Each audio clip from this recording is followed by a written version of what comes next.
Welcome back, everyone. I hope you had a lovely Thanksgiving meal and time with your family. I know I did, and I had a little bit too much food, but it's okay. It's the holiday season, so everyone gains weight, right?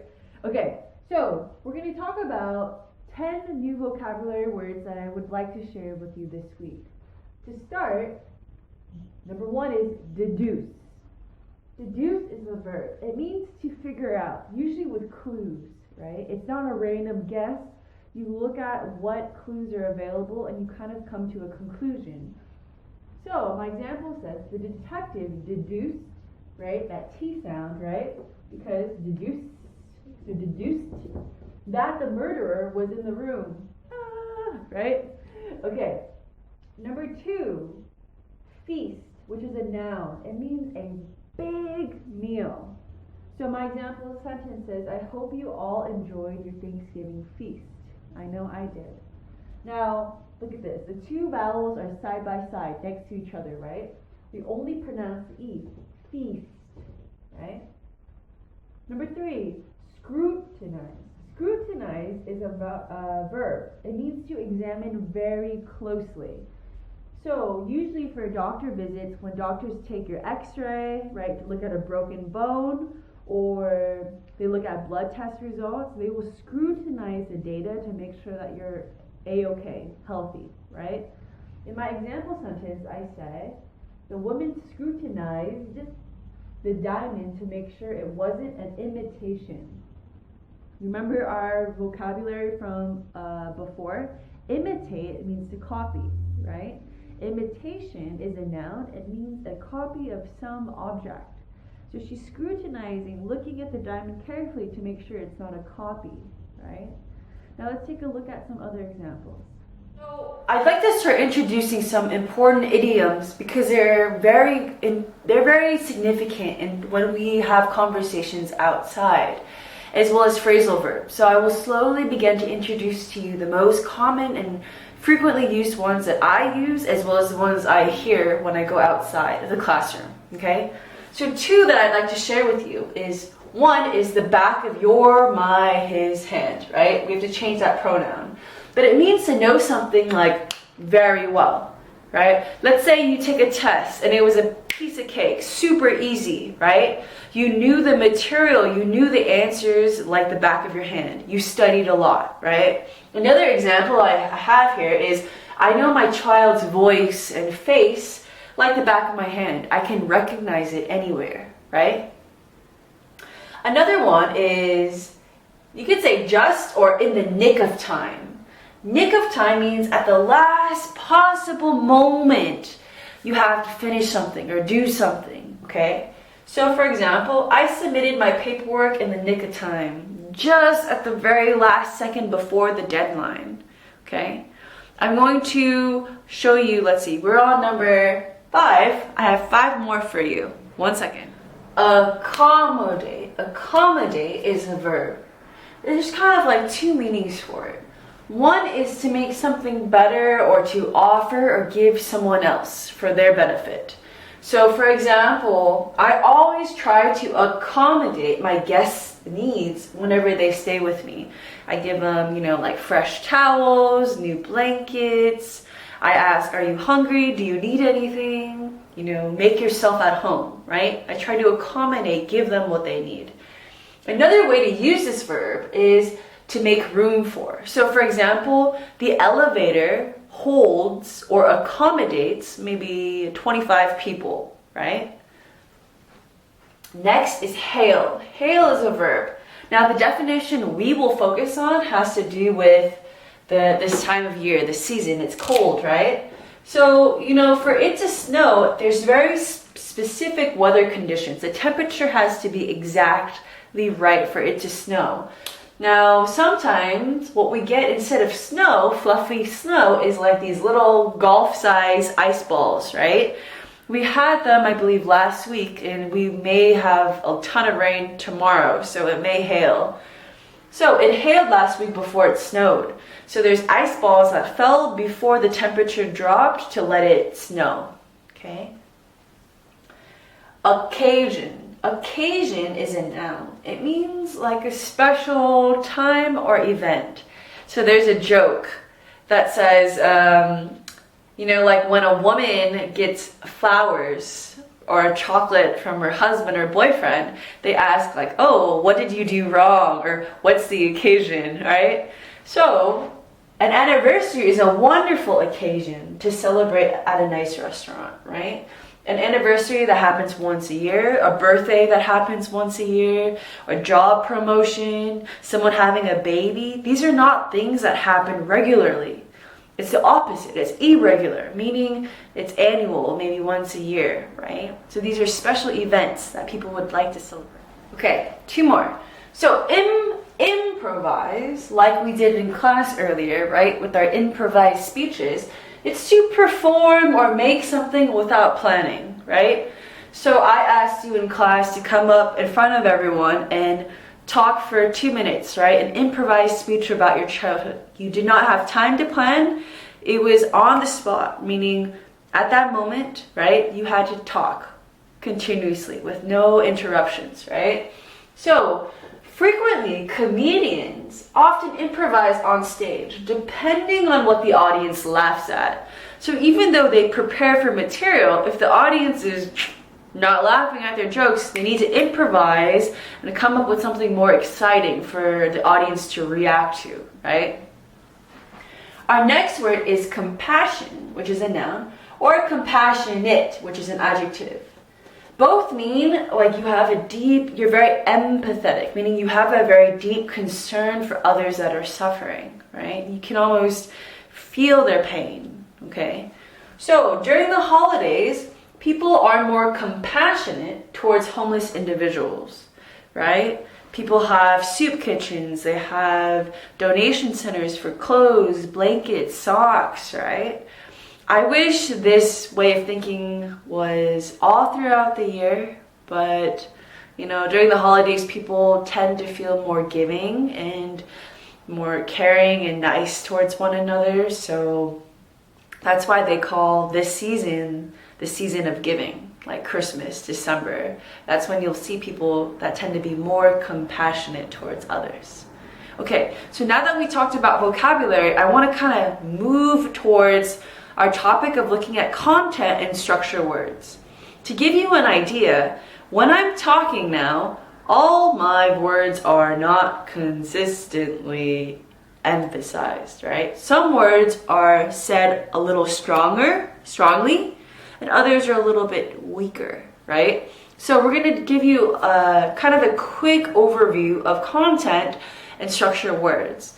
Afterwards, we're going to talk about intonations, about different types of questions and how we often go up or down when we use these questions. Okay, so as I mentioned before, when you're speaking, there's some words that have a bit more of an emphasis, a stress.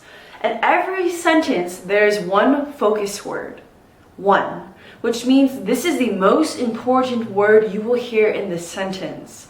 Now, in the focus word, the vowel that's stressed is in the loudest is in the syllable that's stressed, right? So for example, here we have content words. These words will be stressed. They're more important. Here are structure words. Structure, think about when we are building a house, right? You have the wooden frames. That's kind of like the structure words.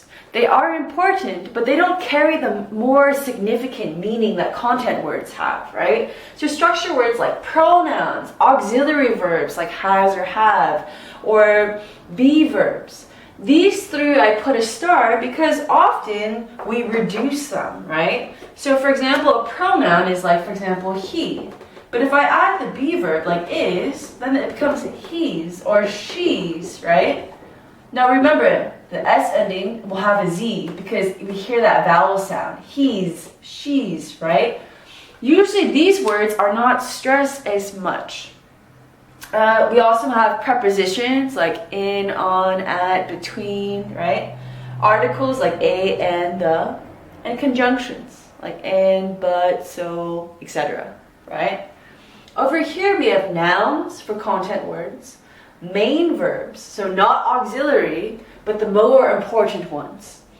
Adverbs, adjectives, and question words. Question words will be important for us later.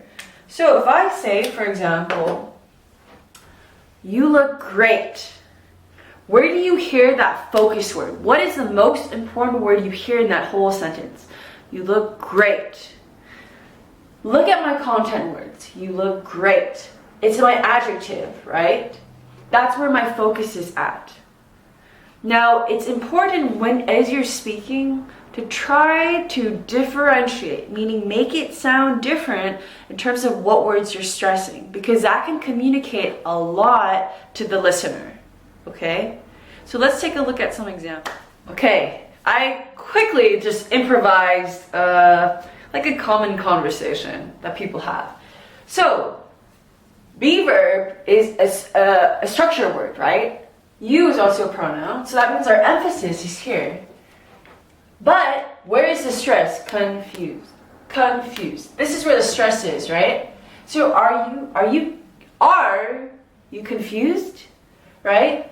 Now I know that question words typically are stressed, but in this case it's a be verb and the emphasis is here. Are you confused? Yes, I'm lost. I'm lost. This is a conjunction, or this is a contraction, I'm sorry. I is a pronoun, the be verb is a structure word, not as important, right? Yes, I'm lost. Can you help me? This is where the stress would be, right? Maybe can you help me? Question word, where do you need to go? I'm trying to find my car, right? The noun and the important verb, right? What color is it? What color is it? This is softer, right? It's blue, adjective, with yellow stripes. My adjectives are pronounced louder. There it is. There it is, right? So I want you to become a little bit more mindful as you practice speaking and you're listening. You have to pay attention to where people are giving you that extra stress. They're telling you to look or listen to that. That's where the important message is, okay? Next, we're going to be moving on to intonations for a review. Intonations are a bit challenging because intonations are connected to your emotions, right? Even though you say, I'm fine, right? If someone asks you, what's wrong? Are you okay? Like your husband or your boyfriend, and you say, I'm fine, right? That clearly shows that you're angry, right? Or if you're like, I'm fine, then it shows, okay, obviously you're sad, right? Or if you say, I'm fine, that means you're okay, right? Even though it's the same, I am fine, 3 words, depending on how you use that intonation, how you stress it, you can change the meaning to show different emotions. It takes practice, and it's honestly related to cultural values. So once you kind of get in the groove and practice this more, I promise it'll come more naturally. So for intonation, we have to think of it as every language being like kind of like music, right? Some languages have multiple intonations. For example, Mandarin has 5 different kinds of tones. Cantonese has 7. English also has intonations where we can either go down, stay neutral, or go up. What I want to focus now on are questions. Questions will either go down or up. So we're going to look at a series of questions and we'll do some practice later, okay?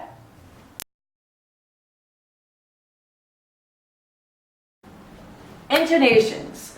There's 4 different types of questions that I would like us to focus on. One is a simple yes or no question, and the answer, I can only say yes or no, right? So, for example, do you like pizza? Does she ever sleep? And the other option is the be verb, right? We either use is, am, or are. Now, for these specific questions, it's important to know that the sound, what you hear, moves up. Do you like pizza? Does she ever sleep?